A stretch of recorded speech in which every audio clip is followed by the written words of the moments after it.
Reverend Ryan Muldoon, Ecumenical and Interreligious Director at the Archdiocese of New York. Great to have you here. Hi, my name is Father Ryan Muldoon. I serve as the Director of the Office of Ecumenical and Interreligious Dialogue for the Catholic Archdiocese of New York.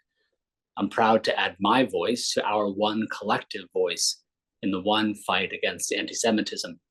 I want to thank the Combat Anti-Semitism movement for their leadership. We know that there's still a cloud hanging over us, as more than a year ago, we experienced that terrible Hamas terrorist attack against Israel on October 7th.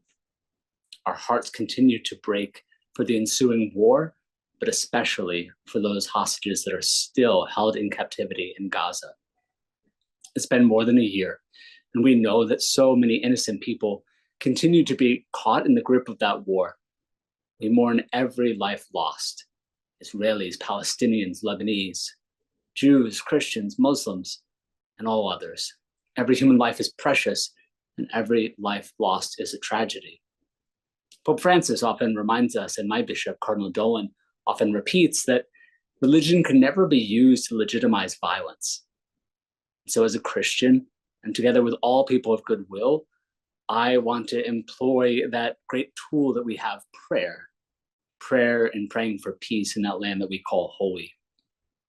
These are days of worry for us, but the worry is not confined to the Middle East, because right here in New York, across the United States and European capitals and around the globe, we note with great anxiety the rise in anti-Semitism.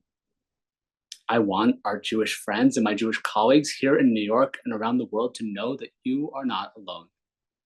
I join with religious leaders from so many faith traditions to say that we will not tolerate anti-Semitism and that we'll work together to call it out and to eradicate this evil. The Catholic Church, I'm sorry to say, has a history of anti-Judaism and anti-Semitism for which we must continue to repent, but from which we must continue to learn. We must learn from the tragic fact that so many Christians and so many Catholics stood by in silence as the Holocaust, the Shoah, took place in the heart of largely Christian Europe. As we said then, and we say now, never again.